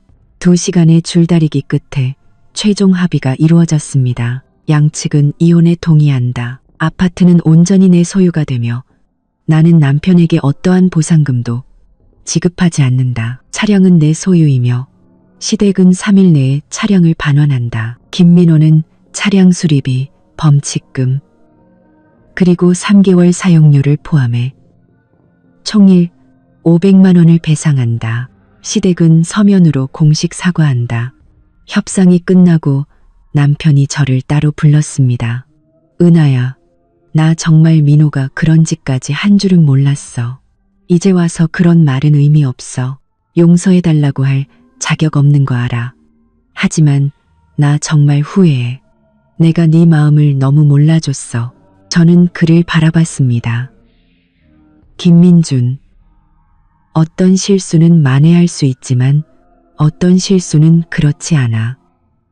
우리 사이는 여기까지야. 그는 잠시 침묵하더니 고개를 끄덕였습니다. 알겠어. 앞으로 행복해라. 그가 쓸쓸하게 돌아서는 뒷모습을 보며 마음 한구석이 시큰했지만 그보다 더 큰 해방감이 밀려왔습니다. 그날 저녁 저는 유미와 함께 제가 가장 좋아하는 일식집에서 자유를 축하했습니다. 식사를 하던 중 유미가 갑자기 엄청난 소식을 전해주었습니다. 있잖아, 김민호 그 선 본 여자. 알고 보니 그냥 부잣집 딸이 아니었어. 전문 결혼 사기꾼이었대. 뭐라고? 결혼 급한 남자들한테 접근해서 돈 뜯어내고 잠적하는 수법을 쓴대. 내 친구 동료의 사촌 언니도 그 여자한테 당했다더라. 지금 경찰에 신고 들어가서 수배 중이래. 기가 막혔습니다. 온갖 수를 써서 아들 장가 보내려던 시댁이 결국 사기꾼에게 걸려들었다니 이보다 더 완벽한 인과응보가 있을까요? 저는 고민 끝에 남편에게 김민호 씨 여자친구 배경을 한번 알아보는 게 좋을 것이라는 간단한 경고 메시지를 보냈습니다. 얼마 후 남편에게서 답장이 왔습니다. 알려줘서 고맙다. 차는 내 오피스텔 주차장에 세워뒀어. 열쇠는 경비실에 맡겼다. 이혼 서류에 도장을 찍고 3년간의 결혼 생활에 마침표를 찍었습니다. 길고 길었던 싸움이 드디어 끝났습니다. 이후의 이야기는 제게 닥친 또 다른 시련과 그것을 극복하고 진정한 행복을 찾아가는 과정입니다. 이혼 후 저는 일에만 몰두했고 그 결과 회사에서 능력을 인정받아 마케팅 부사장으로 승진했습니다. 그리고 그 과정에서 새로운 인연, 이지훈 대표를 만나게 되었죠. 하지만 행복이 찾아오려 할 때 제 전남편 김민준이 제 앞에 다시 나타났습니다. 시어머니가 뇌졸중으로 쓰러졌는데 치료비가 없다며 돈을 빌려달라고 애원했죠. 저는 단호히 거절했습니다. 박은아, 넌 정말 피도 눈물도 없구나. 그는 저를 원망하며 사라졌고 그 후부터 저에 대한 익명의 투서와 악의적인 소문이 퍼지기 시작했습니다. 심지어 회사에서는 제가 협력업체로부터 뒷돈을 받았다는 누명까지 쓰게 되어 정직 처분을 받기도 했죠. 하지만 저는 포기하지 않았습니다. 제 친구 유미와 저를 믿어준 이지훈 대표, 그리고 저를 따르는 팀원들의 도움으로 이 모든 것이 저를 시기한 동료와 제게 앙심을 품은 전 남편이 꾸민 짓이라는 것을 밝혀냈습니다. 모든 누명을 벗고 회사에 복귀했을 때 저는 더 단단해져 있었습니다. 그리고 얼마 후 저는 제 커리어의 정점을 찍을 수 있는 싱가포르 아시아 태평양 지사장으로 발령받는 기회를 얻게 됩니다. 이지훈 대표는 저에게 함께 가주지 않겠냐고 그곳에서 새로운 시작을 하고 싶다고 말했죠. 저는 그에게 이렇게 대답했습니다. 당신을 따라서 가는 게 아니라 내 길을 가기 위해 갈 거예요. 그리고 그 길에 당신이 함께 했으면 좋겠어요. 시동생에게 빌려준 차 한 대로 시작된 이 기나긴 이야기는 제가 모든 것을 잃었다고 생각한 순간 사실은 모든 것을 새로 얻을 기회였다는 것을 깨닫게 해주었습니다. 여러분, 인생의 어떤 시련 앞에서도 자기 자신을 잃지 마세요. 진정한 행복은 다른 누구도 아닌 바로 내 안에 있으니까요.